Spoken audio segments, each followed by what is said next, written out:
Start transmission. 4, 3, 2, 1. Broadcasting to you live from the Static Clan compound, you are now listening to the Jaysin Static Experience, a podcast from an award-winning nobody, noted raconteur, Renaissance man, a man with a sailor's mouth, but he has never sailed, and who likes to talk about a cornucopia of topics. This podcast is brought to you by www.jaysinstatic.com, a place filled with all your pop culture antiques and collectible needs. And now your host, the one and only Jaysin Static. Welcome back, everybody. Jaysin Static with another episode of the Jaysin Static Experience. And today, I have for you guys a treat. One of the biggest hustlers that I've ever seen in the world. One of the most beautiful big men in that the world has ever known. You know him as FATMAN the Flipper. I know him as Alex, aka FATMAN the Flipper, and he's a YouTube sensation, a man of many talents. He's been around the world, and he's a wonderful man, and he's a good friend of mine. And I just want to say, Alex, welcome to the Jaysin Static Experience. Thank you, Jaysin. Thank you. Hey, can I get an amen for that one? Amen. That was the introduction right there. Everything was just spot on, man. Everything was just spot on. Hey, man, I told you I can do this stuff. I'm not new to this, man. Especially the big and beautiful part. You know, I've done 5 episodes, man. I'm good at this. Yeah, I mean, hey, I give you credit, man. I give you credit. I like it. I like it. Like I was saying before we hit that start button, man. It's a new venture. It's a little bit different than the old episodes where we're jumping on the live stream and you get to cut up with you know people watching and everything like that. It's a little bit different. It's a little bit more nerve-wracking because you got to actually keep a conversation going. So there's a little bit of nerves on it. And I mentioned that on one of the other episodes. The little bit of the nerves, and then just seeing how it's going to be received, because, not only is it going to be on YouTube, it's also on Spotify. If you got a Spotify account, Alex, you can go, follow me over there. You can. I actually have you. You're like the only podcast I follow. Yeah. Yeah. So, so the people that follow Alex, if you want to hear more podcasts with random people from around the world, I'm your guy. So, Alex, how you doing? What's going on in your world today, man? Man, you know me, man. I can't complain. Life is a beautiful thing to live. I've been, like you said, hustling super hard to the point of like I've maxed out my hustle. You know what I'm saying? And and now I understand why people take vacations. The only thing is that my vacations that I'm planning are still going to involve hustling. So I'm going to keep grinding. I'm going to keep going.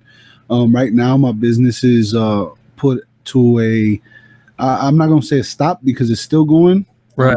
It's grown a lot. I've expanded. I have not employees per se. I don't like saying employees. I mean, yeah, I got to give them, the 1099 at the end of the year and all that good stuff. But I see them more as partners. Yeah. So I got me some partners. They're helping me out. And since I've been going at it so hard, I needed some time to be able to take care of certain things that I actually want to accomplish, which the grind, the hustle, the business, the entrepreneurship is part of it. But it's sort of like, if I just keep going, I'm never going to accomplish those things. So thankfully, I've got some help, and thankfully I work for myself, so I can press the pause button when I need to. Yeah. And that's what I'm doing. So getting ready, man. Getting ready for the future. I'm excited, dude. I'm excited. Man. I see you doing new things, man. I'm ready to do new things, and that's what it's all about, man. Keep leveling up, moving forward. So yeah, you definitely like I feel you on that, because like I did I'd say about a year and a half ago, I dabbled in reselling and everything like that. I wouldn't say I'm, a professional. I don't do it full time. It's kind of my side hustle gig. But then I was just like, well, I don't want to be in the restaurant business. I don't want to be cooking steaks and shit like that all my life. So I have something greater that I'm working towards. So I was just like, well, I love this. I love the aspect of selling antiques and collectibles, and comic books, and just anything that you could think of that's collectible, and because that's kind of my niche that I work in, and I'm just like, well, I've always wanted to have my own website centered around everything that I do, the podcast, blogging, vlogging, and everything like that, because if I have my own website, then essentially I'm the controller of what's being posted on there. I can't be stifled on my own website unless Google just decides to, take me off the internet, which is definitely could potentially happen, but essentially I didn't want to put all my eggs into multiple different baskets, because I realized that those baskets are very limited, especially with the type of content that I produce. I speak my mind, I say what I got to say, and I don't apologize for it unless I really turned out to be, in the wrong. But most people don't like that. So, especially on platforms like YouTube and, Facebook and Twitter and stuff like that. So my messages get stifled there. Yeah. And I think that is, that's a good point what you brought up. Most people don't like it. And the thing is that you're always going to have somebody that don't like it. You're going to have supporters. You're going to have people who are against it. And there's going to be people who are kind of in between. They're indifferent about it. And what matters is that you stay true to yourself like you do. Oh, yeah. And it's like you can worry about what other people say is the thing that you should be doing. And not necessarily worry, but let's say you put that on a pedestal. Yeah. If you put that on a pedestal, then you're what's the word? You're not sacrificing, but you're your own self. You're putting that to the side. So right. It's like you're and I think it's always best to just be you, man. Oh yeah. And I love Jaysin Static, man. I love Jaysin Static. I'm a supporter all the way, and I'm a supporter of people that go and do their thing. I don't care what it is. Like you can be a totally different person doing a totally different thing, standing up for a totally different thing, but if that's what you truly believe and if it's correct, right? Like obviously I'm not going to stand behind somebody that's like doing some craziness, right? Like some unspoken evil. Like I'm not gonna do that. Yeah. But as long as it's good, it's beneficial to people, and it's truth, then it's wisdom, because it's coming from experience. And if you can share wisdom, you can. It's like they say, the difference between a smart man and a wise man is that the wise man learns from the smart man's mistakes. Oh yeah. And I mean that's that's something I try to do all the time, no matter what I'm talking about, whether it be, reselling, politics, religion, wrestling. I try to, I've been trying to build something over those last several episodes that I've done of the new version of the podcast, of trying to find commonalities between people that have differences with each other, because everybody's got a common ground that they can potentially find with somebody that they disagree with. 100%. And I think that's a good building block to start being able to, build those bridges that we deeply, deeply need in our society. It, is trying to find a common ground, a commonality that, like I have friends, he's a hardcore conservative, very, very staunch conservative, says a lot of things that I don't really agree with, but our common ground is pro wrestling. He was a pro wrestler. I was a pro wrestler. So being able to find that common ground that we could build a relationship and a bond with, I think that's something that could be beneficial to everybody in society. Is, you might disagree with how they live their life and what they say or what they do or what their belief system is. But if you can find one common ground, one commonality within that person, I think you have a building block to build that bridge that's needed to break down the barriers that we as a society as a whole have put up with each other. Yeah, and it's like it's at the end of the day, it's unity, and we all bond on one thing, and it's that we're human. And if we can understand and have empathy for people, then at the end of the day, yeah, you could disagree with somebody, but that shouldn't be the reason why you judge them to the point where you would disrespect them, or Right.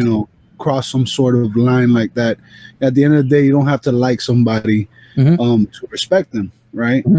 And you can have your differences of opinion, but at the end of the day, to finally find that common ground like you're talking about, and find something to stand up for together, and you know what I'm saying, and that's how love and bonds are built. You know what I'm saying? Oh yeah, yeah. Because you could still love your neighbor even though your neighbor is a total jerk. Oh yeah. You know? Yeah. So Definitely. Like I had a neighbor here at one time, always an asshole. He made all kinds of goddamn noises, up 24 hours a day. I live in a little apartment building, and he was up 24 hours a day, music playing loud all the time. Him and his girlfriend or wife or whoever she was just fight constantly. And they're not directly on the opposite side of me, but they're the apartment on the other side of the apartment next to me. And you could hear them clear as day arguing, all hours of the day. And goddamn, I disliked the guy so much. But if it came down to it, and people would start shit, people would come in and start shit. Luckily that never happened. But if people was to come in and start shit with the neighbor, with the little area, the little apartment building that I'm in, like I would be right there with everybody standing and be like, nah, back up, y'all, back up. Like, I don't like you, but I'm gonna stand up for you. Yeah, at the end of the day, man, there's principles, man. Principles. You gotta live by principles. You gotta have morals. You gotta have principles, and that's what you need to stand up for, even if you got differences with somebody. You know what I'm saying? There's right and there's wrong. Yeah. And as long as you're standing up for the right thing, then you're doing the right thing. Yeah. Yeah. Let's get into a little bit deep dive into who Fatman the Flipper is. Like, like I previously said, you do YouTube, you do the whole reselling business. What got you to that point of being like, I'm going to, go into the entrepreneur lane. I'm going to start doing the YouTube stuff. Give me like a backstory of what brought you to that point of becoming the infamous and wonderful Fatman the Flipper. Well, man, it's a real long story, and hey, we got time, my brother. We got time. If you got time, I got the time. Man, I got all the time in the world right now. These moments right now, I'm taking and I'm cherishing them. So, man, my straight up, it's just, when I grew up in Miami, Florida, born and raised, and I still have Cuban parents. I'm basically first generation Cuban American. Consider myself an American. I am American, and I'm proud of it. And love. You know what I'm saying? Yeah. And so, I basically, long story short, man, if you were to ask me who I am, I'll tell you that I'm a drug addict in recovery with a little over 5 years clean and sober. I'm a survivor. I'm an overcomer. I'm a lover. I'm a fighter. Yeah. I'm everything that I used to not be. Right. Because I discovered that I always was those things. I just never actually lived that way. Right. I grew up always thinking I was less than everybody. Always thinking I was different. Always thinking that nobody understood me. And I started changing, man, around teenage years. I started getting influenced by the wrong people, and I started following, the cliques and the trends and what everybody else is doing, because I felt that that's what I needed to do to be accepted. The problem is that, all those years that I fought to be accepted, that I changed my ways to be accepted, I realized that the only person that didn't accept me was myself. Right. And it took me 18 years of a lot of drama, a lot of trauma, a lot of stress, a lot of hurt, a lot of struggle to finally get on my knees and like realize, man, something needs to change. Like, this is not where I'm supposed to be in life. Right. Because if you would have asked my grandma when I was 12 years old what I was going to be when I grow up, she would have told you, you know, anything, like a doctor, a lawyer, you know. She would tell you. I think that's the natural grandma thing. Grandmas they have to say that stuff. Yeah, but you know what? I've always, when I was little, man, I used to, you know, like love performing, and I used to love, you know, making people laugh, and I was always somebody that people really, really loved. You know what I'm saying? Right. And when I started doing drugs and I started going the wrong way and I started following the wrong people and doing the wrong things, you know, I started getting in trouble. I started changing. My attitude was different. My, you know, everything was different about me, and people started losing faith in me. People started losing their hope in me. Right. And you know, I started little by little. You know, ultimately, I ended up alone, man. I ended up 30 years old on the streets. Yeah. You know, homeless. My family wouldn't open the door to me no more. I had no money. I had nothing, and I was strongly addicted to heroin. You know what I'm saying? Yeah. To the point where I couldn't go 30 minutes without withdrawal, and it was literal hell that I was going through. And the hell part about it was that in the moments where I would tell myself, "This is it," and just in the same blink of an eye, it was like I had to keep going. So it was a constant cycle of nonstop just torture to myself. Right. And you know, I decided to change, man, and I reached out and I felt like doors were being opened for me, and I finally started walking through those doors, and you know, now fast forward a little over 5 years later, you know, I've in the process of finally admitting that I had a serious problem, and actually having the willingness to change. Right. You know? In that process, I discovered myself. Right. And I discovered that my whole life I've been running away from myself. My whole life I was trying to be something I wasn't. I was trying to be what I thought society was expecting me to be, you know? So I discovered myself, and in discovering myself, I got to know myself. And when I got to know myself, I realized that I'm not perfect, and I'm never gonna be perfect. But I got good and I got bad in me. I was choosing to do bad. Right. And the whole time, I had that good in me. I had humility.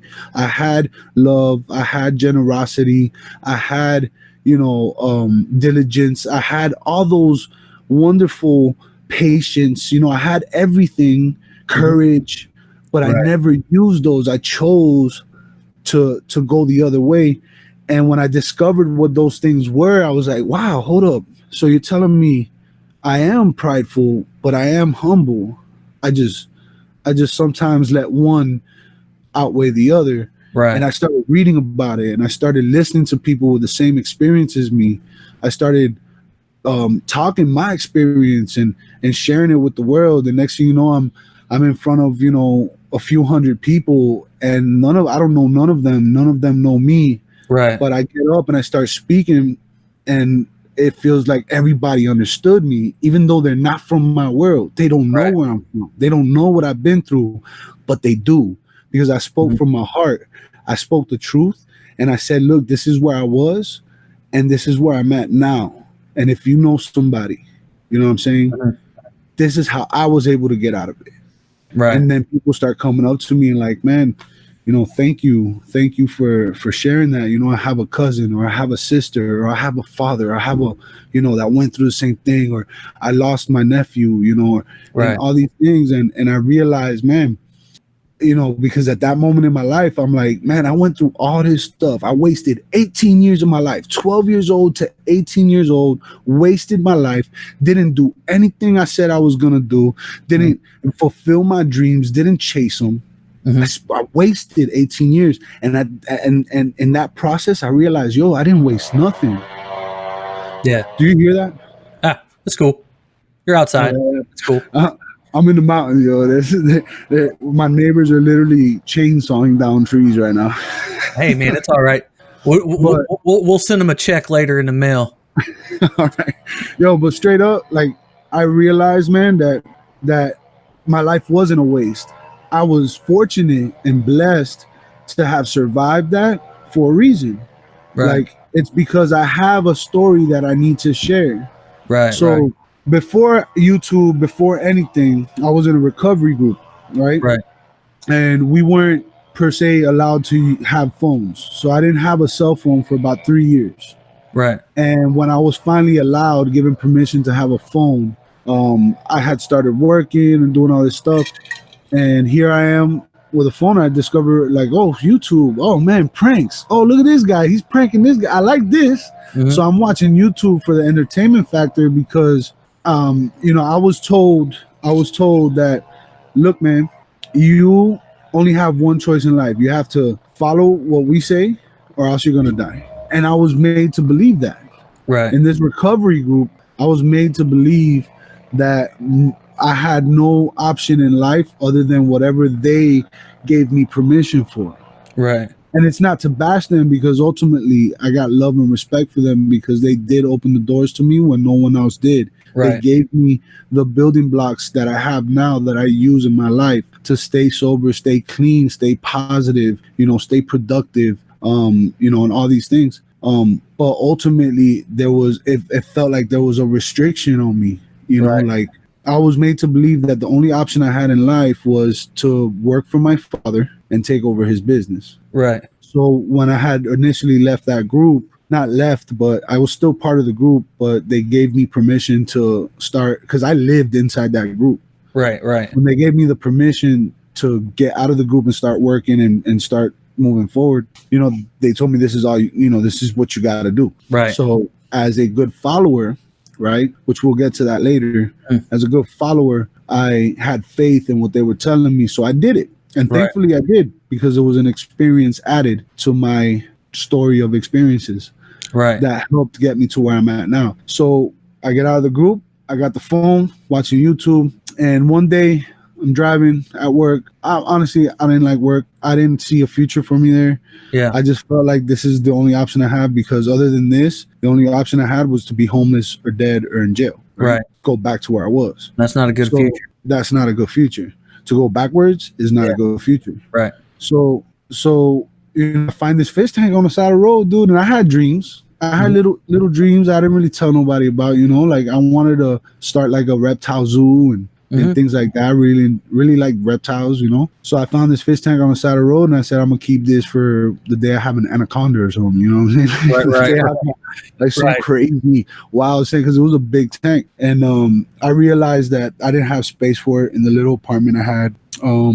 I didn't want to bother my father with it, you know what I'm saying? So I was like, you know what, I'm just gonna sell it. And that's where the whole reselling thing started, because as soon as I listed that thing on OfferUp, it was like I started getting bombarded with ads on YouTube. Oh, you should Reezy Resells or Gary V and all these people, yard sales and eBay and all that stuff. So that started the whole thing. That's where I found the Bearded Picker. I found Shane, the Rise and Grind Picker. Much love and respect to them, because through Shane I was invited basically to be on their live show. And I had no ambition at all of doing YouTube. Right.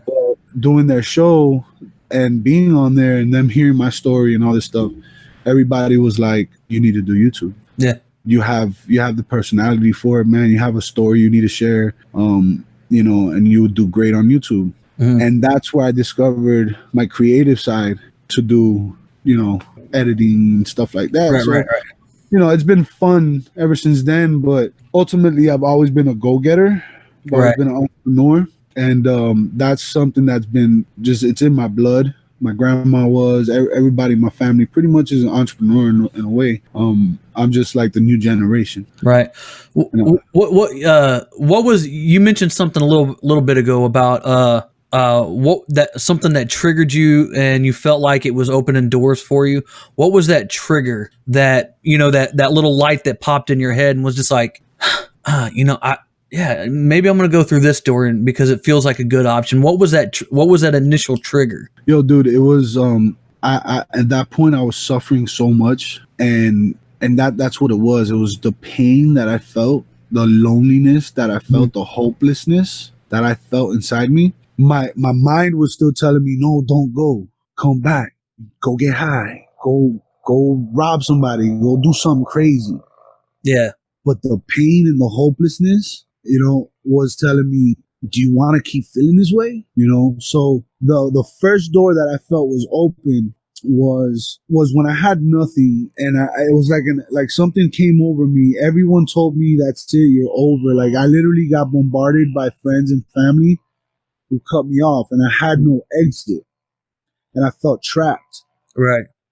And when I felt trapped, that's when it was like truth was being weighed on me. Like, I felt weight. Yeah. You know what I'm saying? It was like seeing reality for the first time. It was like a baby being born and crying type thing. You know what I'm saying? Like, a miracle happened, dude. Right. And go ahead. And that's what happened. And the first door was when I went to the homeless shelter, because that's where my cousin told me you should try going to a homeless shelter. And the homeless shelter wouldn't take me. Right. And the guy tells me, look, you see those people? And he points at a bunch of people laying out on the sidewalk with purple. Some of them had purple sheets on them. Some of them had yellow sheets on them. But they were literally body next to body next to body, like a huge block just full of people laying on the sidewalk. Right. And he told me, look, you could sleep with them for now and try to get a bed tomorrow. And that right there is something that I remember constantly, because that was like, I saw myself sleeping next to those people. Right. And I said, how is it that me, Alex, Fatman the Flipper, before Fatman the Flipper was Fatman the Flipper, how is it that me, somebody who, my ego used to tell me that I was the best at everything. Right. Somebody who had a bright future, somebody who people, admired and everything. Like, why? How is it that I'm here right now? Right. And so it was like the door was open, but I was getting kicked by myself to keep walking through the door, even though my mind was still telling me, no, don't go through that door, because through that door is what's going to save you. But you don't really want saving. Like, your mind is your best friend, and it's also your worst enemy. Yeah. I've talked a lot about, my bouts of depression and stuff that I had. And I've told the story 100,000 times. I don't know if you've ever heard it, but, I told the story of the thing that flipped in my head, and it was years and years ago. I'd say it was probably 2011, maybe. And I was on my grind. I was wrestling, training, wrestling, working 40 hours work, but I was living really fast and loose. If you've ever been a fan of pro wrestling, you hear the old guys talk. If you've ever listened to them talk, and they're like, "Oh yeah, we lived and partied like rock stars." I would say I wasn't living the life of a rock star. I was, but I wasn't. I wasn't going out and doing coke and sniffing coke off of hookers' asses and shit like that. Like, I wasn't doing any of that stuff. I wasn't doing the cool stuff. Yeah, I wasn't doing any of that stuff, but I was going to bars every night, drinking, pain pills and stuff like that because of nagging injuries and stuff that I had. And then just on top of that, like, the added pressure of wrestling and my schedules being so entirely massive, 40 hours of work week of working a week, and then 5 hours of training 3 days a week, and then traveling 4 days a week for wrestling shows, from Arkansas, Tennessee, Indiana, Ohio, North Carolina, Georgia, Mississippi, all these different places, traveling all these different ways, but still trying to have a normal life. And even on top of that, having a normal life with an actual girlfriend that I never got to see because I was always either too busy or I was too tired. Oh yeah, that's tough. And then on top of that, living in and around my father, he had houses and stuff like that in the area that we were at, and helping him work on them and keep them, up, like, it was just so much pressure on my shoulders that my only escape was, to drink and, take some, pain pills and muscle relaxers, because it helped with the nagging injuries, and it also helped, me kind of like box out, all the noise.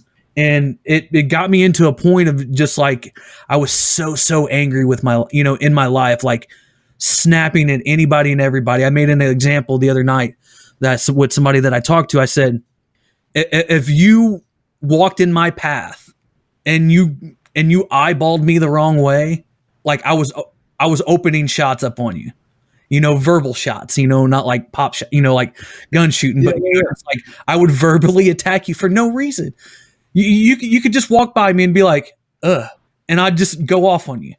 Or you could try being nice to me, and I would go off on you. It was just the amount of anger that I had built up in me from, childhood and, the wrestling and the pressure and the lifestyle that I was living.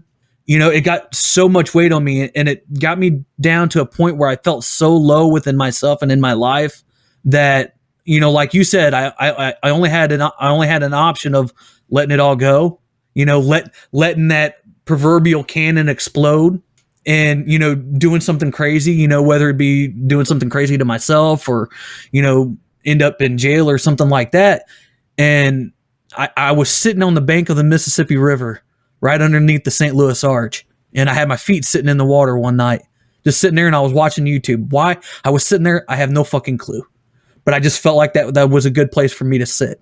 It sounds like a good place, man. No, it's definitely not a good place to sit, because it's the Mississippi River, like you're not supposed to swim in the Mississippi River because of, the bad undertows and stuff like that. But I just had my feet sitting in it, and I was just sitting there, and I was watching YouTube videos, and I don't remember what the hell I was watching, but a video of the Ultimate Warrior came on.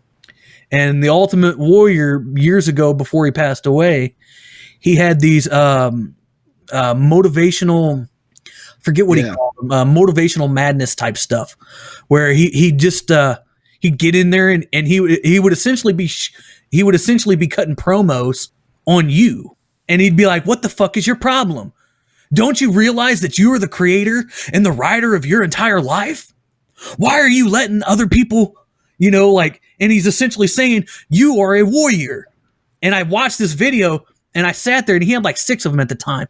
And I watched all 6 of those in order. And I was just like, that was my trigger. And I was just like, yeah, like, what the fuck am I sitting here for? Why am I doing this shit to myself? And like you said, it was like a big light of truth shined down on me. And I realized, like, everything that I ever had a problem with in my life, for the most part, I would say a good 75 to 80% of it was all my fault. I was, like you said a while ago, I was my own worst enemy. Yeah. And I was beating myself down and putting up walls and everything like that. And that night I was just like, fuck it. I gotta fix this, and I gotta do it now. Like, I cannot wait anymore. I cannot wait. So I walked home from downtown St. Louis to my home on South City, which is like, 7-8 miles, maybe 7 miles. I walked 7 miles home, cleared my head, and I got home. I packed up all my shit in my room, put it in my car, and I drove to Pennsylvania. I had a friend in Pennsylvania, and she said that I could come up there and hang out. And I was like, fuck it, I'm doing it. I ain't got nothing else to lose. So, and that was the proverbial, jump into me changing, myself around and being able to get out of that depression and everything like that. And essentially building myself up to where I'm at now. Like, it was a long, I would say it's probably been like 8 years now. It's been a long 8 years, but it was probably one of the craziest things that I've ever done in my life, because of the extreme amount of uncertainty, because I essentially put myself into being homeless, like it wasn't like I didn't have I essentially quit my job, and I was just like, okay, I'm gonna be homeless. And, I had a house, I had everything that I ever needed, but I didn't want any of it anymore because I wanted to get away from it all. So I was like, fuck it, I'm going to be homeless for right now. And I want to build myself out of it. You know, I literally want to come from the gutter and build myself out of that gutter. And it's taken me 8-9 years to do that, and probably the best goddamn thing I've ever done. Yeah, man, you had a sense of like you wanted to start over kind of thing, and Yeah. and you know a lot of that, like when you mentioned the Ultimate Warrior saying those words and kind of that light shining on you of truth, you know, it was because I think the majority of the time we talk to ourselves. We're our biggest critics, you know. Oh, We yeah. tell ourselves in our mind, you know,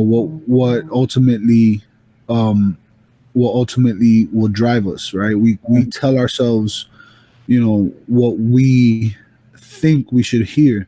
And the thing is that we tend to lean towards negativity if Right. things don't go our way, because you know things are overwhelming.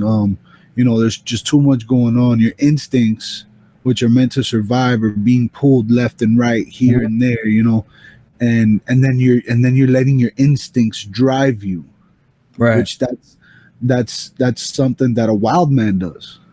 A Right. wild man lets his instincts drive him. So we essentially become savage people. Hmm. We become, you know, it's like we go backwards instead of going forwards. And then all we hear in our own heads is how things didn't work out, how things aren't working out, how things are too much. It's this constant negativity that we're bashing on ourselves. Hmm. And sometimes that's why a lot of people will bash, like, you know, motivational speakers and stuff. And I don't, honestly, I don't believe that like motivational speakers is the proper terminology, because I feel that motivation is something you yourself Yeah. contain, like have. Yeah. Like no one can motivate you. You motivate yourself. Someone can Right. inspire you, and that inspiration will motivate you. Yeah. It needs to be inspirational speaker, not motivational speaker. Exactly. And I think that those words are something that you've also you know, we also tell ourselves all the time, but Mhm. it's just we listen so much more to the negativity. But if you can, I was speaking to a friend last night, and they were going through some things, and I was trying to explain to him, you know, you can look at the negative because it's easier, Mhm.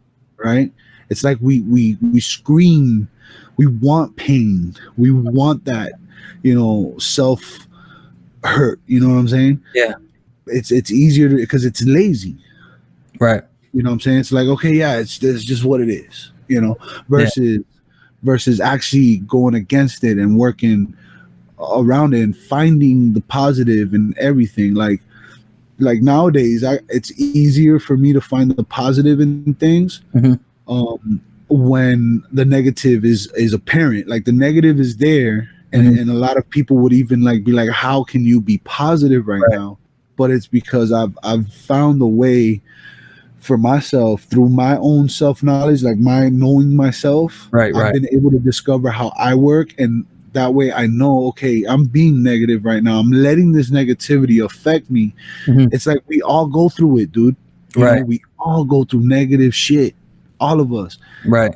But when you can see that negativity and you do what you, this is the one key thing that you said. You said it was your fault, Hmm. but it's more like you took responsibility. Yeah. You know, so it's not necessarily your fault, because at the end of the day, it's not your fault, but it's your responsibility. Yeah. And when you accept the responsibility, dude, when you accept the responsibility, the negativity is now like you control that negativity. So now it's up to you to find that positive inside of it. You know what I'm saying? Right. Right. I'll tell you a quick story. Go ahead, man. We got time. Friend of mine was really going through some withdrawals. Brand new guy, didn't didn't really want help. You know what I'm saying? But Right. they needed it. They definitely needed it, and they were having a rough day. And they're sitting all by themselves, and it was a dark day. It was 10 in the morning. It was Right. dark, blackout. Like the clouds were black. Right. It was about to start pouring rain, and he's pissed off at the world. And I understand where he's coming from. Like I know what he's going through. Right. So I go up to him, show a little love and attention to him, and I'm like, "Beautiful day, right?" being trying to be funny, not realizing that sarcasm is more hurtful than anything, right? Right. Especially with somebody who's in a very negative state. Like, you do not want to be sarcastic with somebody who is not trying to laugh. Right. But I was trying to be funny, and he goes, "Man, what the hell's so great about it?" And I stay quiet and I look at the sky.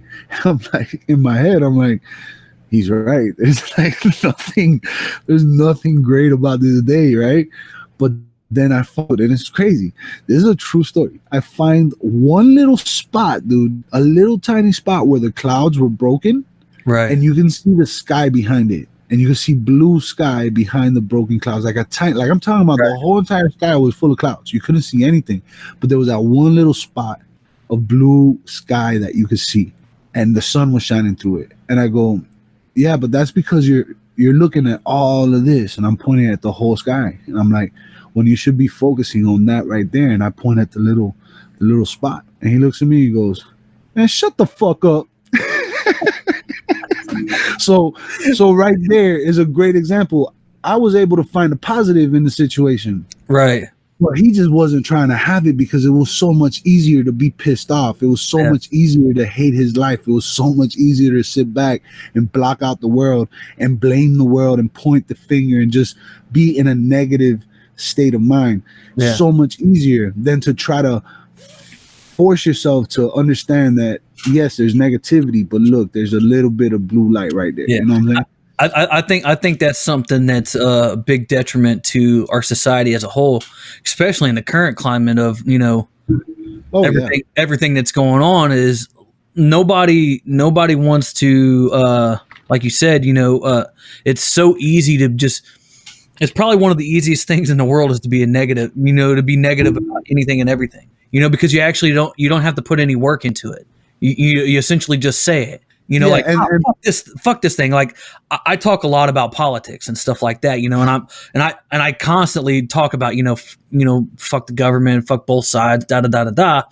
But when people come at me, and that's not essential, it's not necessarily me being negative about it. It's me putting out a message so people can come to me and be like, no, this is why it's not. So I can actually draw people in to have conversation. And sometimes it works out and sometimes it doesn't. Sometimes people get really mad at the things that I say. And sometimes, but that works with what you just said. It's easier to be negative about everything than it is to actually stand your ground and fight for what you want in your life. And hell, even for what you want in society. Dude, it's simple as this. It's because hate is easy. Mm-hmm. Love is hard. Yeah. Because love, contrary to popular belief, is an action. Yeah. Where hate is a reaction. Yeah. And it's easier to just react than to take an initial act. Yeah. Or take an act upon. Right. So, it's so easy, man, to just point fingers, hate, anger. It's human. It's human. Characteristics that we're allowing to take over. Now, if you put in work, though, right, with time, it can literally be the opposite. It could be where positive is a lot easier than negative, because you've literally retrained yourself. I mean, from the moment we're born, it's negative as fuck. Yeah. The doctor done slapped our ass already, bro. We're crying like a motherfucker, and we can't, we're like, what the hell? I can't see. Scared. I'm hungry. Where the fuck am I? What the fuck is you all over me? Yeah, why the hell am I slippery? Who are these people passing me around? Like, why am I upside down? What is this oxygen shit that I'm breathing right now? Like, what is this, right? Like, it's like from the moment you come into a world that's almost fully negative, but that also comes to another point. It's all about perspective. You know what I'm saying? Yeah. But when we're talking about not like born baby, don't forget about that. I don't even understand what's going on. Right. But it's not to point finger at how we were raised. It's not to point the finger at how our environment was. It's about how we perceive it. You know what I'm saying? because you could be in a negative situation, but the way you perceive it is what ultimately is gonna have you act how you're gonna act. Right. Yeah, You know what I'm saying? you essentially, during every situation, say you have a situation that arises and it's a very bad situation, a very negative situation. There's two possible reactions you can have. You can have, and this goes back to your point. You could have the negative reaction and just fight against it, or you can have a positive reaction and try to understand it and try to work your way around it, or be positive about it but still fight it. Yeah. And being that it's easier to just start throwing hands. Essentially, it's a lot easier to do that, and you feel good afterwards. But essentially, you're still in the same spot because you didn't take the time to try and think out 3 or 4 steps. What's going to happen after this. Yep. So essentially, you created that cycle of essentially fuckery.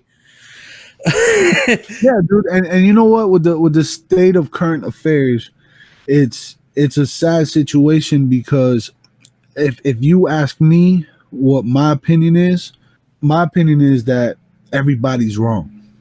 Yeah. Everybody's wrong, and at the same time, everybody's right. Yeah. There is no right or wrong in this situation. What the situation is that there's no understanding. Yeah. There's no love. Yeah. Whatsoever. I mean, it's messed up, dude. It's messed up. What happened to George Floyd, dude, is super messed up. Yeah. But let me tell you something. That to me is 100%. It has nothing to do with race, dude. It has everything to do with abuse of power, abuse of authority. Right. Because if you ask me, how was my first time getting arrested? I was 15 years old. All right. I'm 15 years old. Yeah, I probably was doing some stupid stuff. You know what I'm saying? But nothing violent, nothing crazy. Just a 15-year-old smoking some pot. You know what I'm saying? Right. And all of a sudden, a DT, a detective, pulls up from around the corner, puts a gun in our face. One of my buddies run. Me and my other buddy got our hands up. I'm 15 years old. I've never been in this situation before like that. The first time I'm in this type of situation. And I'm just quiet as shit, just listening to whatever they say, right? So I'm obeying. I done seen cops. I was raised on cops. Mm-hmm. I know my big ass ain't gonna get away. Right. You know what I'm saying? They don't show you that on cops. They don't show you the guy getting away on cops. So I knew I wasn't getting away. So I got my hands up and turn around, get on the wall. All right. Got my hands on the wall. I'm freaking out. I don't know what's about to happen. All I know is I got a big ass gun in my face. Right. And then my buddy next to me can't shut up. Man, F y'all, F this, man. We ain't doing nothing. Bah! He gets hit with the gun in the head. Shut up. Man, hit me again. Bah! He gets hit again. So I'm freaking out even more. I'm like, I'm not going to get hit by this. That's not me. I'm not going to get hit. I'm going to stay quiet, right? Right. And then here comes this little skinny cop. Little itty bitty guy. I'm 15. He looks like he's 12. You know what I'm saying? Yeah. He comes up on me and he puts a gun straight in my face and he screams at me from arm's distance, "Get on the ground!" Like that. Like, I'll never forget this, dude. So what do? What do you think I do? I got on the ground, right? Yeah. Well, I go to turn around and get on the ground. I put one knee down, and as my knee hits the ground, I can see him, right, through my peripheral, and he straight up body slams me into the ground. And as he body slams me, and as we're both falling onto the ground, he straight up says, "Get on the ground!" I'm like, yo, we're on the fucking ground, dog. Right? He gets up, and I see him through my peripheral, and he jumps up, and he straight knees me, like a skydive knee. What do you call that in wrestling? Knee drop. He does a knee drop on me in my center back, dude. Right. Little skinny dude. It felt like a pin needle, but still, he's straight. Knee drops me in the center back. He gets his other knee, and guess where he puts his other knee, bro? Where's that? On my neck. Yeah. And he's screaming at me, "Get on the fucking ground!" We've been in the ground for already 5 seconds, bro. Right. Gun in my head, I get arrested. They leave me in the car while the other kids from school start walking by and they start making fun of me. Oh, look, he's in jail. He's going to jail. Oh, right. And they do that on purpose. Man. At least that's how it felt, right? Right. And straight up, they had no right to do that shit. Right. And I didn't know my rights. I was only 15. I don't even know if I had rights, right? Right. They take me to the jail, all that shit. Juvie or whatever. Not even juvie, to the station. But this whole time, like that whole experience, like I was only 15, dude. Right. And I'm not even, and it was not about race. Because the dude was my same race. But guess what? I also could not breathe. Right. He got off of me after a few seconds. Right. But he had his knees on my back and then on my neck, bro. Right. As he put his knee on my neck as he tied my hands behind my back with tight ass handcuffs. Right. And that's not about race. Right. That's about abuse of power. Some little dude that who knows what his life was like. Right. He was probably taught the wrong things. Yeah. And he said, I'm gonna be a cop. I'm gonna be a cop one day. You know, who knows what it was? It could have been he was bullied as a kid. And he felt like with the badge and the gun, he has power. But he didn't realize that his job was to protect and to serve. It wasn't to, you know, use his badge and his gun to like feel bigger. Right. You know, that's how it felt for me. Yeah. So I think you're right, you know, where you said a minute ago about, you know, just nobody's listening to anything. And it's I'm right, you're wrong. And if you don't agree with me, fuck off. And essentially, you know, you're the scum of the world. But that's where I say we as a society need to be able to find commonalities, things that we can build upon to make things better. And when you mentioned something about race, you know, it wasn't about race for you. You know, I don't think, me personally, in my personal opinion, I don't think this one was about race. I think the guy, from reports that's been going on, you know, that I've seen, you know, they knew each other. They had a history with each other, you know, for 15 plus years at a nightclub that they worked at. You know, it could have been a beef that they had with each other. Yo, nobody really knows, you know. The cop guy who obviously did probably one of the most disgusting things that I've ever seen. You know, I think it was extremely wrong. And I think if and when he does get, you know, tried and convicted and everything, I think that's justifiably so. Me personally, I go even further than what most people do on the, you know, like, I don't want to see the guy in prison for the rest of his life. You know, I think, you know, this is where I say, this is where I go crazy. And hell, essentially, yeah. You know, my stance is, I think if you murder somebody, depending on whether it's premeditated or, you know, because there's different types of different types of death. You know, like, you know, you're driving a car, you know, and you accidentally kill somebody. You know, I don't think you should be put to death for something like that. But if you, obviously the guy, you're on the dude's fucking neck for, you know, 8-9 minutes.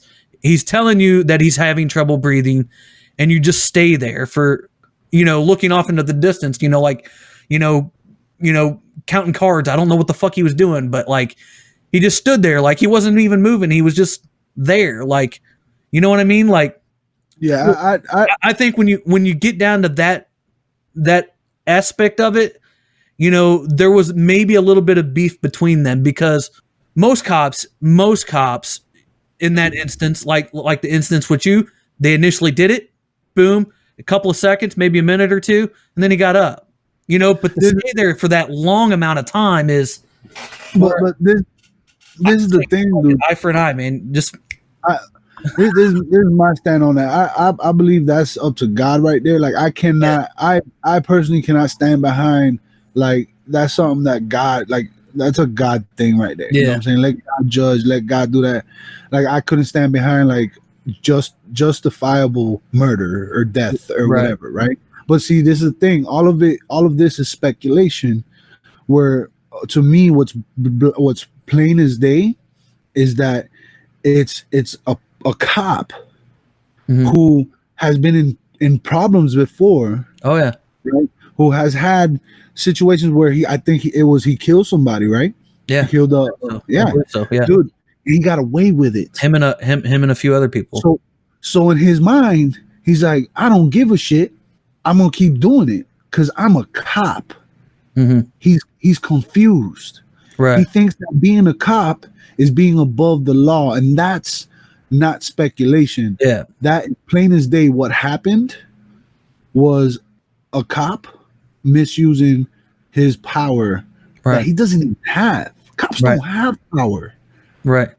You know what I'm saying? But go ahead. But the moment, see, when I saw that shit, I felt it. Right. And I got angry because it's wrong. Right. But as soon as I heard about the race thing, that to me was, and there's those that'll say, yeah, but you can't speak because you're not black. I agree. I understand. I totally understand with that, but I'm human. And I know what it is to love, and I know what it is to hate.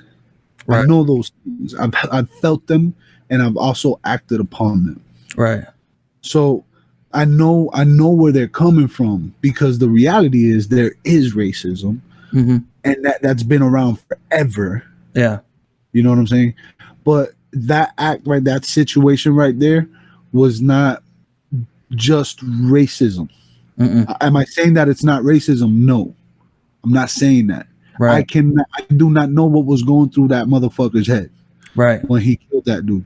I can't say that. But neither can no one else. Right. But that's not what is actually happening.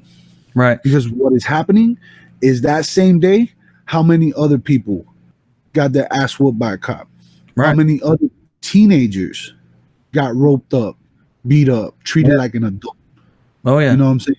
And how many of those was actually they deserved it. Like, I can guarantee you the majority did not deserve it. Right. And then on top of that, you can say that not every police officer is like that. Right. I know that.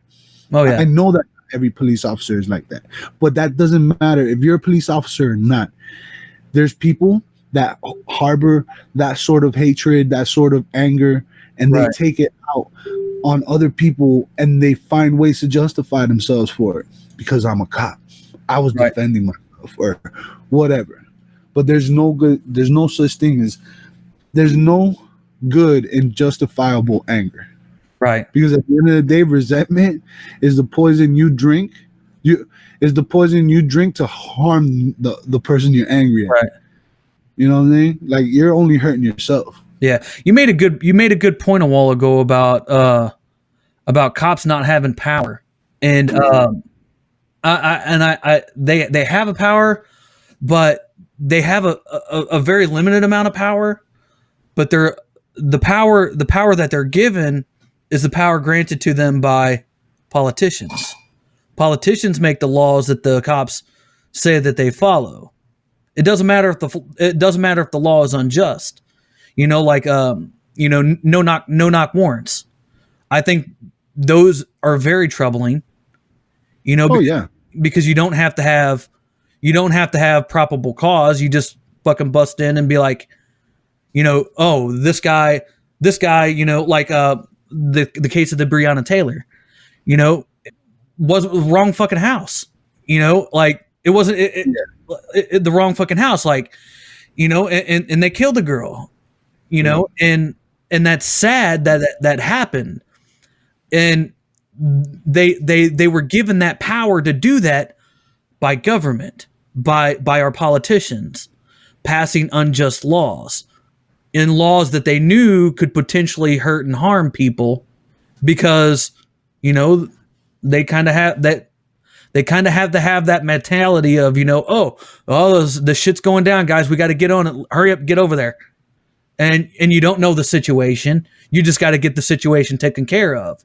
So you burst in doors, you kick down doors, and you didn't even check to make sure that the place was the right place before you before you go knocking down doors. And it's situations and laws and stuff like that we have that, that is, I think, in my opinion, is the real problem. And that's one of the problems that nobody looks at. When something like this happens, everybody looks at it towards racism or, brutality. The cops are pieces of shit and stuff like that.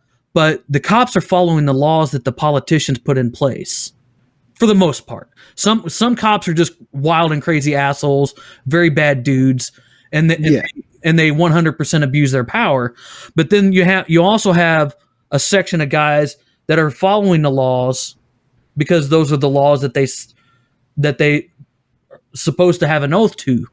But then you also have there's so many different sections of cops. Like we've seen it with the COVID thing.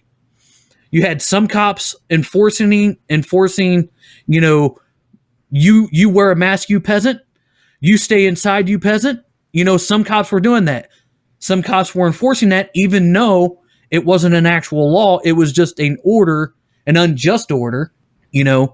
Some cops did that. And then you have some cops that were like, I want to speak up, but if I speak up, I'm going to lose my livelihood. One cop did get fired for speaking up about it. After his, police union said that, he wasn't going to, take any repercussions from it. They eventually, a day or two later, they ended up firing the guy. And then you have some cops that are just like, nah, that's not right. I'm not going to justify that law or that mandate or anything like that because it's unconstitutional. So I think in the broader scheme of when acts like this happen, I think that's the scope that we need to look at it on instead of narrowing it down to just race, because believe it or not, folks, it happens with everybody. Yeah. It happens with everybody, and it really does. Maybe it might happen. It might happen with one section of society a little bit more. I don't know. I don't know those numbers, but I do know that it happens with everybody. Just last year, there was an incident exactly like this George Floyd incident, exactly like it, to the T, with a white guy. I forget what his name was. Timothy something. I can't remember his last name. Exactly the same thing, except for in this case, the cops were laughing about what they did, and guess what? Those cops got off. A white man died with a cop's knee on his neck. And the cops were laughing on video. You guys can, if you don't believe me, you guys can go search for the video. They were laughing about it. Laughing. Yeah. And he was sitting there saying, "You're going to kill me. You're going to kill me. You're going to kill me." And then when he went silent, they were sitting there going, "Timothy, hey, Timothy, wake up, Timothy. It's time for school," and laughing and making jokes about it. They didn't even realize that they killed the guy. And then, they essentially got off. That's messed up. But nobody said anything about it. It essentially got pushed under the rug. And that, and like you said, it's an abuse of power type thing. It's not so much about race. Sometimes, some instances, in some cases, it might be. But the overall aspect of it that nobody seems to understand and get is the cops that do stuff like this, they get the power that they think they have from the politicians that provide them the laws to abuse us and abuse us as a whole, black, white, gay, straight, Cuban, blue, green, whatever color you are, whatever. Yeah, I totally agree with that. I think that's a scope that we don't see this on that big picture. Yeah, because at the end of the day, bro, we're all Americans. Mm-hmm. And if you are a law-abiding citizen, even if you've had trouble, like I've had troubles, mm-hmm. right? Me too. But at the end of the day, now I'm a law-abiding citizen. You know what I'm saying? I'm somebody who, I'm not out trying to commit crimes, you know what I'm saying? All right. Like life is different though.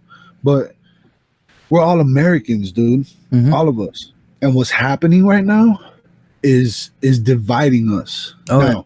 You can argue, people could argue that, there's already division and all this. And yes, there is. Oh There's yeah. always been. There's always been, because it's like nobody wants to hear anybody out, and Mhm. everybody wants to be right, and nobody wants to be wrong. Right. You know, and that's why hate is a reaction, and love is an Mhm. action. You know, it takes a lot to love. It Right. takes a lot to love, especially when you've been hurt or when you've been harmed, or someone has, Oh yeah. you know what I'm saying? But to narrow it down, like you say, like to narrow it down to one specific thing, is kind of it's kind of unfair, because you're putting everybody in a box. You're set. First of all, you're dividing things, and then you're placing labels on everything. Right. Different labels on everything. When at the end of the day, we're Americans. This country is like no other country in the world. We have freedom. You know what I'm saying? Yeah. And this division is ultimately going to lead us to not having freedom, Right. because we don't know how to use it properly. No, and you see it all the time. One thing that I've talked about a lot, not just on my shows, but hell, on social media for years now. Like you had the Patriot Act, that got initiated after 9/11, and the Patriot Act, it essentially, roughly, it doesn't technically say it, but that's essentially what it does. It essentially abolishes, the Fourth Amendment, because the government has the ability to spy on you no matter what. And it's been factually proven that they've done it, that they spy on Americans. All they have to do is they have to say, well, Alex here, he bought something from this area over, this area of the world over here. So now we're going to watch his stuff because he might be working with some suspicious people. That's all it takes. Mm-hmm. And then it lowered the minimum requirements that you had to have, to use the FISA courts. Everybody knows what the FISA courts are now. They came into the public's eye, upon the Russia collusion with Trump and everything like that, and the abuses that they use there. The abuse is everywhere. And that's something that a lot of people don't even realize. Like, we are being abused, all people, black, white, and it's the power. I've made arguments about this before, that people say it's all about the money. It's not all about the money. Money is just one aspect of it. They can print their own money. They don't need our money. They use our money. They take our money from us. So we're poor and we need them. Yep. But they don't need us. Yep. Because they can just print their money if they want. What it is, what they fight so hard for is power and more power. And you see that by politicians, especially you've seen it over the whole COVID thing. Some governors and some mayors and stuff, hell, the mayor of Chicago, said, if you go outside of your house, if you have more than so many people at your house, we will come to your house and we will break that shit up. And if you do it again, you will go to jail. Yeah, we're gonna bring more. We're gonna bring more people to your house. Yeah, to break it. Yeah, we're gonna break that shit up and we're gonna put you in jail or fine you. And it's just like, whoa, like, that's abuse, people. That's abuse. Yeah. They don't have that power. Yeah, and that's what I'm talking about. Where the state of the current affairs, dude, is it's fucking bananas. On the road of, I mean, it's already, like you're saying, there's a lot of freedoms that we don't realize that are taken from us, but it's also where it's headed, bro. And it's a scary situation, man, but you got to stand up for what you truly believe in, man. And if you believe in freedom, if you believe in being an American, man, and having opportunities that no one else in the world has, then you got to stand up for that. You know what I'm saying? Yeah, I mean, you definitely got to fight for what you want, and we're essentially just what you want in your own life, and not for even as for a whole, because hell, you could focus on just your life, and you could go out and fight for what you want in your own life, and you could be a former drug addict, sleeping in a sidewalk with a yellow and purple bag, with a bunch of people laying on the street. And then you can go from that aspect up to being an entrepreneur that has people working for him, or you could be a former pro wrestler that had a little bit of anger issues and depression issues, and who made himself to be homeless and to build himself up to be where he's at now, run a podcast with the same guy that was also homeless and built himself up. Anybody in society, no matter what you are, what color you are, what religion you are, what sexuality you are, if you fight for what you want in your life, no matter what it is, if you want to be a stripper and you want to make those dollars by swinging around a pole, sweetheart, young man, do your thing. Get that money.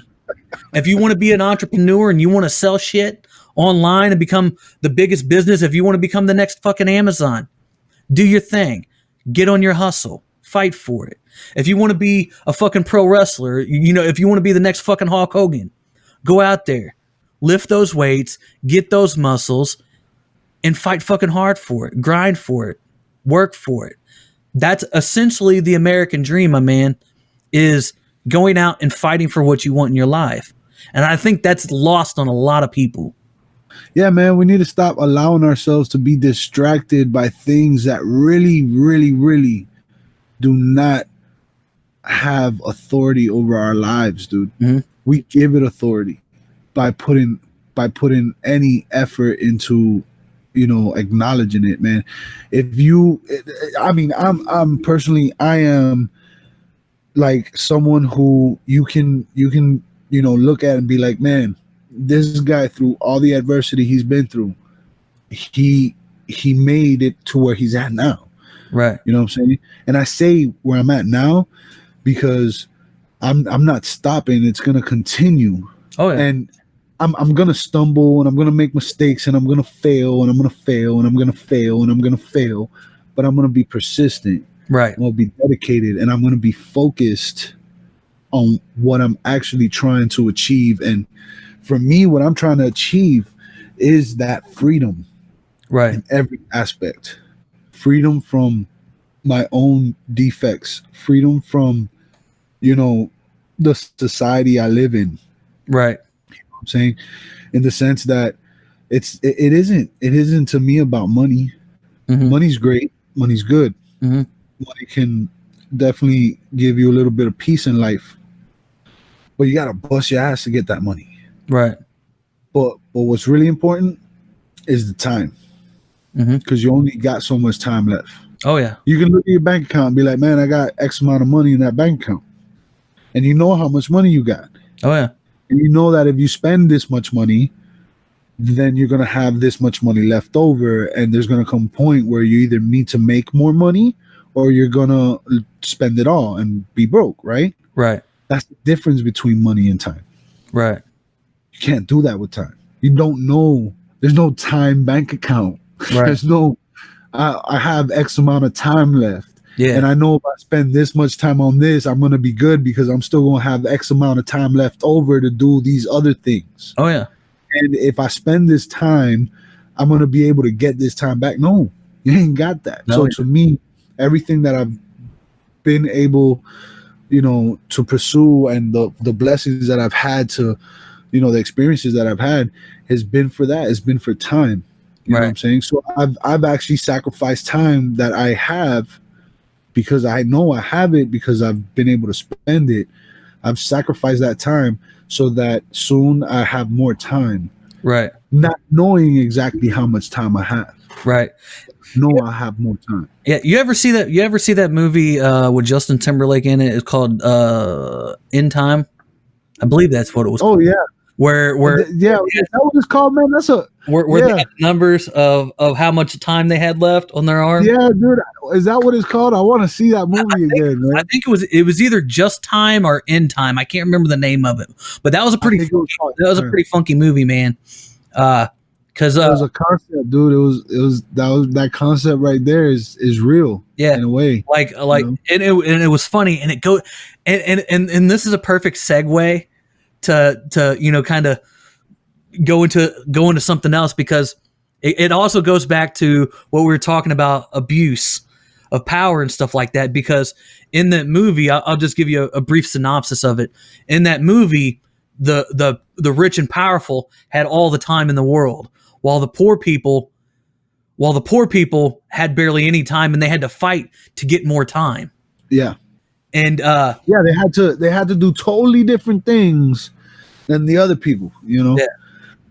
Yeah, it's a pretty cool movie. If you've never seen that movie, guys, it's an older movie. It's probably about 10 years old now, but that was a memorable movie, man. I was talking about that movie not that long ago, and just the idea, just that thought right there puts it into perspective, right? Like, what if it wasn't about money and it was all about time? Yeah, and your time is the money. Time is the currency. Time is your credit. Time is your reputation. Right. You know what I'm saying? Like, time is everything. Yeah. And that's really that's why I say it's real. That's the truth. You know, time is everything. Right. But we get caught up in everything else because we allow ourselves to be distracted. Oh yeah. Yeah. And again, that takes you, when you get caught up in the negative mindset and the negative, the negative society, the negative portion of society, you lose focus of your time, and you lose focus of your goal in your own life. And no matter whatever that goal is, you've always got to be very mindful of your time. And that's how I think that's been a good thing about the show so far, is we've talked a lot about time and focusing and where people should focus, but we've also done it on, we've had similar pathways. You went this way and I went this way, but we were kind of like, yeah, we're essentially on that same pathway because we both came from that dirt spot. We both came from that dirty sleeping on the ground spot to up to where we are now. And that makes a good segue into me asking you, what's in the future for Fatman the Flipper? Do you have, give me like a brief, 5-year, 10-year down the road Fatman the Flipper. What is your goals and your things that you're working for? I'll tell you this. Look, I can't tell you what the 5 or 10 year thing is, but I can tell you what like the next up and coming things are, because I honestly have no idea what's going to happen in 5 years, right? So I haven't even thought about like, 5 years from now I'm gonna be here, because dude, for me, what I've realized in these past 5 years, I mean, this is a great example. In the past 5 years, I've realized that there's nothing that I can plan that is gonna 100% come into fruition. You know what I'm saying? So it's like, for me, these are the things I've been working on. I'll tell you how I got here real quick, and then you'll understand. So I left a cozy, handed over $1 million business. Okay, here's $1 million business, it's yours. I left that because it wasn't for me. I left it and I moved to Tennessee. I left my privacy, my own place, you know what I'm saying, my peace and quiet. I left a steady job, steady paycheck, so that I can pursue what I truly enjoy doing and love, and what I feel my purpose is. And I feel my purpose is the reason I'm alive right now is to help others. Right. And what can I offer others? Well, I can offer my experience and my ear. You know what I'm saying? So I feel that I've been blessed with the wisdom and the experiences that I've had, so I can share them, and I can also help people by listening and understanding them, having that empathy for them. Right. So I can help there. So my next plans are this. So I come here to Tennessee from Miami, and things didn't work out the way I was expecting, right? Things didn't happen the way I expected them. Yeah. the way I planned them, but they worked out great. They just didn't work out the way I planned them. Right. Business has been good, so I've expanded a little bit, and it's going to continue to expand a little bit more to where I'm gonna have that time finally. And I plan on putting out content. I want to connect with people. I want to, hear other people's stories and be able to share them. I want to use the platforms that I have, the voice that I do have right now, to be able to inspire people, but not just through me, because I truly feel that every single person has a story, and some people don't even know what their story is. So I want people to have that experience to where they're able to share their story and see how their story can inspire even just one person to see something in a way that maybe they didn't see clearly. That's going to help guide them in the direction that, is going to ultimately lead them to happiness and purpose. Yeah, better place. So I'll be putting out content, man, soon on YouTube. And it's going to be, interviews, and I'm going to pick topics, and I'm going to do also just regular videos of me just share. Basically, like, I'll give an example. Like, I'll pick fear, and I'll be like, I'm going to talk about fear in this video. And I'm going to explain how fear is what it is and is what it isn't. And then I'll share my experience with fear. So hopefully people can let it resonate and they can have it connect with them and be like, I understand now. And hopefully that experience and that video will help them, be able to deal with fear in a better way. You feel me? So that's just an example of what I plan on doing. So that's what I want to do, man. That's what I want to do. And I want to travel, and I want to meet people, and I want to sit down and talk with them and listen to them, help the world, help homeless people, help other addicts. Yeah, you know what I'm saying? It's kind of like what we're doing now, man. I feel it, man. I feel it. That's kind of been my whole thing with the Jaysin Static podcast. It's not just like, I don't want it to just be, the wild and crazy stuff all the time. Me going off on rants about, the CIA and all this type of stuff and taxes and, just essentially running my mouth. I actually want to sit down with people, and just people that I enjoy, people that I know, because like you said, I really believe in my heart of hearts that everybody has a story. Some people just don't know that they have it. Some people don't know how to express that they have it, but everybody does. And I think when people start being a little bit more open to share stories, their lives, it could create a better understanding of just our society as a whole. Yeah.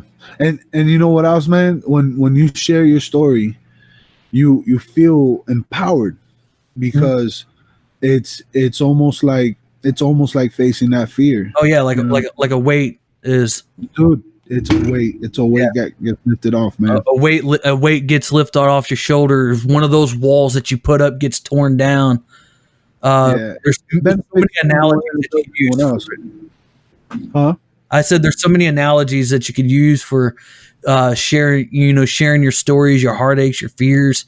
Why it is that somebody might have that. Might be that person that's an addict. There's always reasons.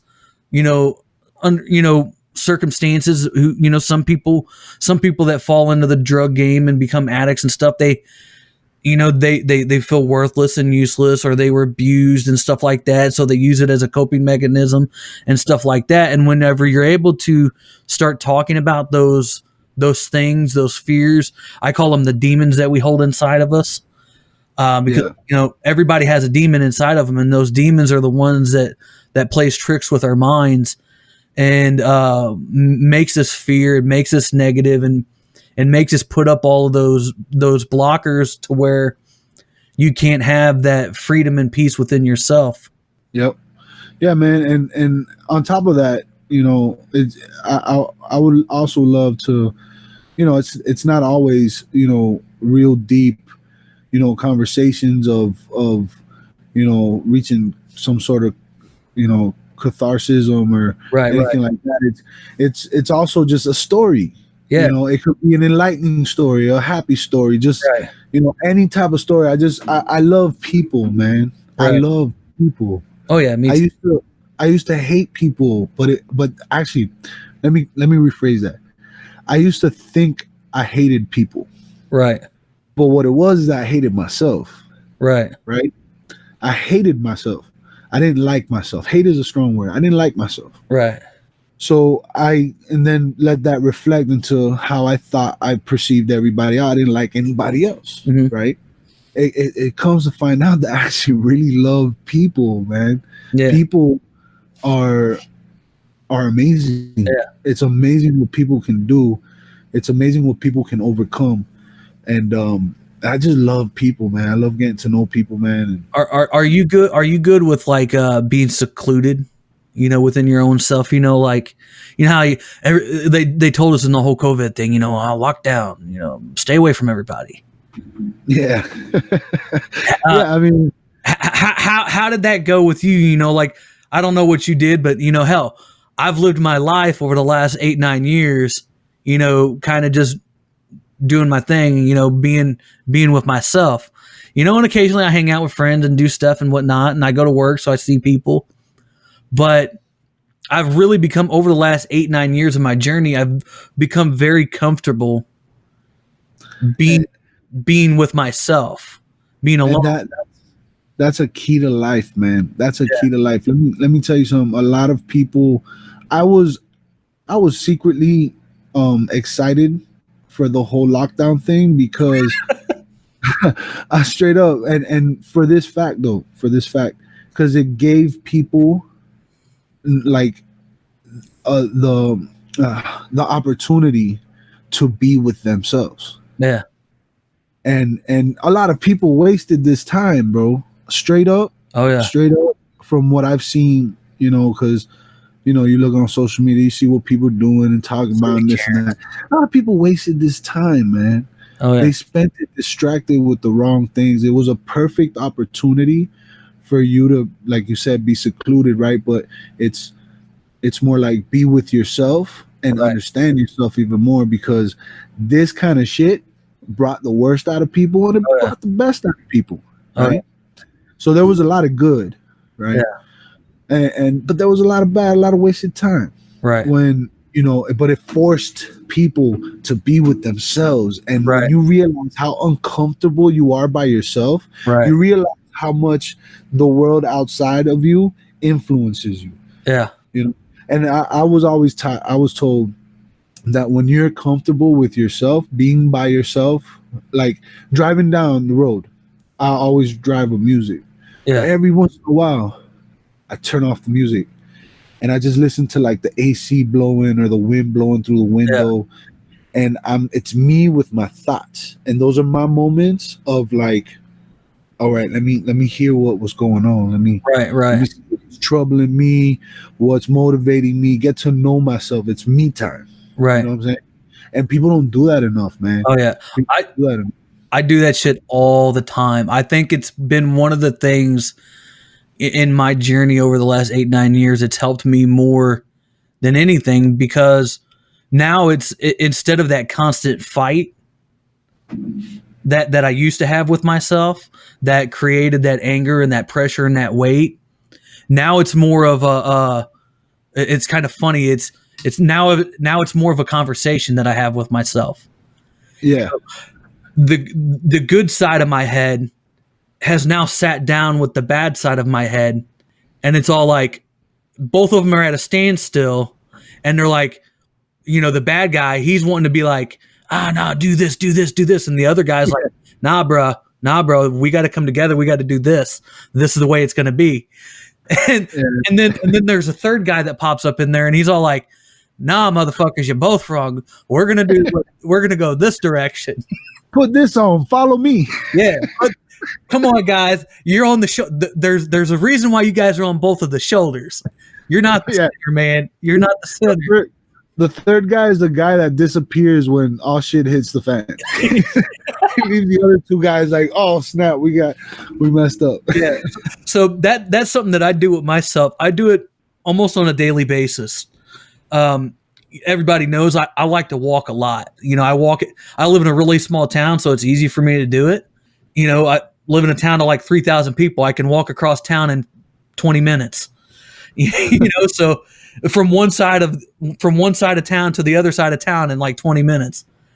Yeah. So it's a pretty small town. So I walk to work. I live about a mile from my work. I walk to work every day. Slap on some headphones, and even with the noise of the headphones, I'm able to tone that music out.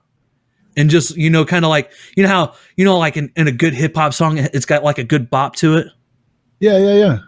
I mean, you can do it with music on too. So essentially what happens with me is and I get rid of the lyrics and I just listen to the roll of the music, and you'll just see me walking down the street and I'm like, for the people on the podcast, I'm nodding my head as if I'm listening to music, and I have like a little bop to it, and I'm actually, sometimes I might actually be talking, and it's me talking to two sides at the same time, and it's just like, okay, like I did it today. I went for a walk today, and I was just like, okay, I got to talk to Alex tonight. I don't really know what to talk about. What the hell are we gonna do? And then nerves set in because I don't know what I'm talking about. And then it's that fight, it's that constant fight that you have. And that could be with anything in life, guys. So I've learned to be able to take those two extremes, the two extremes of myself, and center it into one side, and then kind of focus that into a tunnel almost. Like I used the example of it the other day of a Tron tunnel. When in the movie Tron, where they're going down the fucking tunnels and they're like with lights and shit like that, and they're on the motorcycles and shit like that. That's kind of where I narrow everything down to be like, okay, focus. This is what you got to do today. You might not know, but it'll work out. Let's do it. Yeah, it's like this it's like this. Like you have a lot of noise in your head, and that's how you're able to kind of, slow that noise down enough to be able to hear it and understand it versus it just going off in your head. And that's what I do. Like I'm listening to music and I know when I have a lot of noise in my head because the music's playing, but I don't hear the music. Right. Yeah. So for me, what I do is at that moment, I turn the music off and then I just let the wind blow or whatever it is. And that's how I'm able to kind of like, all right, let's pan out through this noise right here and see what's going on, and things can settle down for me. You know what I'm saying? Right. Yeah. What type of music you listen to? What you got on the MP3 player or your iPhone, whatever you got? Right now, listen, this is a song that I play almost every time I jump in the car. It's one of the first songs I listen to, and I don't really listen to the lyrics as much. Some of it I resonate with, but it's Drake and what's his face and Future. Life is Good. Have you heard that song? I don't think I have. No. Oh, dog! Look, it goes like this. It goes, working on the weekend like usual. Like that's just right there. The way it starts off is like it speaks to me, right? And then the beat is real mellow, and it's just smooth, a smooth beat. And then when Future comes in, Future kind of like he amps it up a little bit, and they just go hard, bro. And the song is called "Life Is Good," like life is good. And whether your life is good or not, life is good. Yeah. Life is awesome. Man. It's about perspective, Yeah, man. To be honest, I think this is a good place to close this out at. All right. I think we've said what we said, and it's kind of come full circle about everything that we've talked about. About the positive things. We talked about the negativity, and it all just comes back full circle about life is good no matter where you're at in your life. You could be the lowest of the low right now, but at least you still have that breath in your body, and you have the ability to come up out of that. So, with all of that being said, I'm going to give you like a minute and a half, 2 minutes. Give me some of that inspirational, off the cuff, Fatman the Flipper, love juice that you so desperately want to do. Inspire the people, my man. I'm going to give you some time to do that. All right. So I got the floor now. Look, man, it's real simple. It's real simple. The only right decision you can make right now for yourself is any decision. That's the right decision. Right now, the right decision is any decision, because if you hesitate, if you do not decide on what you want to go for and you don't do it, then you're setting yourself up for regret. The only way to know if it's right or wrong is by doing it. So instead of saying, should I do this or should I do that? Pick one, do it, go for it, find out afterwards. And if it was good, it was good. If it was bad, it was bad. Then from that point forward, you keep going, because failures are necessary to build success. Failure is blocks used to build walls of success. It's the foundation of success. You're gonna fail. Don't let your failures stop you. The only time you truly fail is when you stop. Failures are not real. They're simply just errors or bumps in the road or little hurdles you got to jump over. But you'll never experience those failures if you don't decide right now what it is you want to do. Don't let your excuses become the reasons for your regret. Don't let your excuses become the reasons for your regret. Jump in the motherfucking pool. It's warm. Swim. And if you drown, then at least you would have lived life. Yeah. Or like I always say, every morning you wake up, put both feet on the floor, 10 toes down, stand up, and be ready to box all of your life's decisions that day. Essentially, you got to get in the arena, folks. You got to get in the ring. That's the only move in life that you got, is you got to get in the ring every single day and fight for it, my friends. With that being said, guys, I appreciate you guys. I love you guys, and I thank you guys for stopping by. Alex, where can people find you at? You can find me on YouTube as Fatman the Flipper. Fatman like Batman, but Fatman, one word. The Flipper, and also on Instagram at Fatman the Flipper. And they can email me if you got anything else you want to get deep into conversation. If you know anybody suffering from addiction that wants help, I'm there to help them out. As long as they're willing to get helped, they can reach me at fatmantheflipper@gmail.com, or you yourself can reach out to me at fatmantheflipper@gmail.com. So all of his links, all the links that he just said, I'm going to get all of those links from him. I'm going to throw them all in the description of everywhere that this podcast is going to be able to be heard, whether it be on Spotify, whether it be on YouTube, whether it be on Twitter, Facebook, Podbean. It's going to be everywhere, and all of his links are going to be there. So if you guys went this long and you guys rode out through the storm with us, through the ups and the downs that we've had through this audio experience, I just want to leave you guys with this. I love you guys. He loves you guys. We love you guys. And we thank you guys for stopping by again on this episode of the Jaysin Static Experience. Motherfuckers. I love you guys. Much love. Peace out. Take care. And until the next one, see you later. Bitches.